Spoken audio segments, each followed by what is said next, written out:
out here again next morning. If you guys saw my last video, I started the transmission on my truck. Basically the entire thing is out except the bolts on the torque converter. So that's pretty much it. I'm gonna get all those bolts off the torque converter, pull the transmission back, lower it on this jack, and pull it out. So this is absolutely horrible. I've been out here since 8 in the morning. It is like 1 now. And this entire time I've been working on the last 2 bolts on the torque converter. I got one out and one of them it refuses to go. I tried for a really long time. It ended up getting stripped. Even with brand new tools, because I went to the hardware store and I bought new ones because I was like, wow, this thing's really not coming out. And I didn't want to strip it. Got stripped anyways because the thing will not move, and that is with me sitting there with MAP gas on it for like a solid 3 to 4 minutes. Maybe I got to do it longer. But it got worse because it's stripped, so it wouldn't hold anything in there. So I went to weld the socket into it. I put it in there and I welded it, and it fell right out again. And then I took this one, tried to weld it in. The weld was holding, and it snapped. It snapped this thing completely. And again, I heated the crap out of it. I just sat here for like 5 minutes heating it. So now it's completely broken inside of it, so I can't put anything in it anymore to weld to it.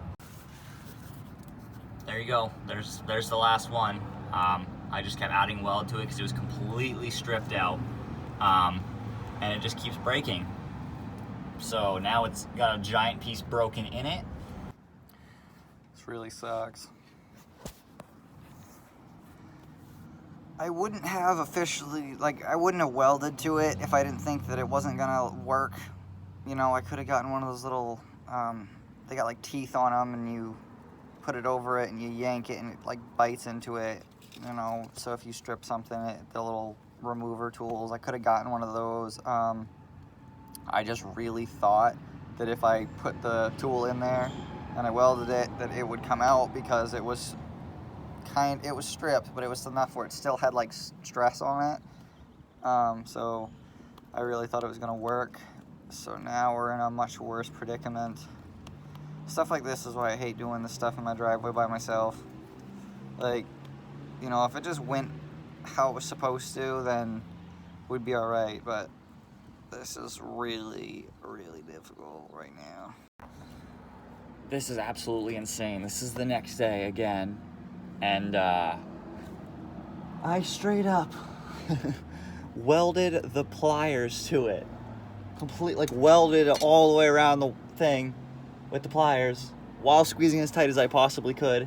Sat there with the MAP gas on the back of the bolt for probably about 4 or 5 minutes, and it broke again. It broke off. This is like the tightest bolt I've ever seen in my life. I still don't know what to do. Oh my gosh. It's just not pretty.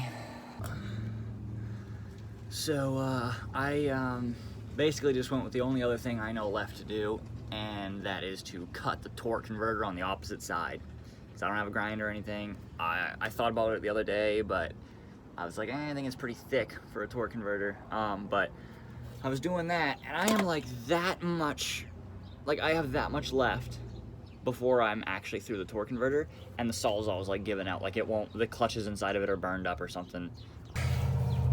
So there you go, you guys can see it. Of course, this is the best option always, but I don't know how else to get it out, so I cut the whole thing. There is like a tiny little frigging piece right there, and the Sawzall doesn't work anymore. So yeah, but my plan is to cut the rest of that, take the whole transmission out, then take a drill and drill the hole out where this piece is, and then clean it all up and kind of go from there, because I don't know what else to do, and I'm not spending a whole nother day on that alone. But the Sawzall just gave out, because, you know, that's how it's going. It was 70 and sunny yesterday, so it was really nice, and now today is like 40 and cloudy. So since we just had that yesterday, it feels very cold today. So I'm probably not gonna be doing too much on the truck. Probably end up just making another video when I do more on it. This is probably gonna be the end of this video, but I at least want to get the transmission out of the truck. So I'm cutting that little piece, and then the thing should be on the ground. I really wish I had that on camera. I literally touched the rest of the thing I was cutting with the blade and it fell off. Like, it was that close. Oh, there you go. It literally touched it and it fell off. So obviously I'm gonna have to clean that up. I'm gonna have to drill out that hole. I'm gonna have to do a bunch of work. Yes, it's not ideal, but at least the transmission is completely separated now. So I'm gonna try and lower the transmission because it's on the jack with tension right now. And I'm gonna try to lower it and get it out of there. So I tried to take the damn thing out, and it turns out that there was 2 bolts in the top still, because apparently there was a bracket and it was covering it, and I only took off the bolt holding the brackets on. So now I took them both out, and I'm trying to get the damn thing out. I can't tell. That's the other side of it. Well, as excited as I already am with this truck, I'm trying to work on it again this morning, and it's raining now. It's not a lot of rain, but it's, I mean, everything's wet now and it's still raining, so yeah, you can kind of see. So it's starting. I don't know if it's supposed to continue, but I already really don't want to work on the truck. So it's not really encouraging me. So I don't know. Should be out at some point. I mean, it's got to get there eventually, but I'm not working on it again today.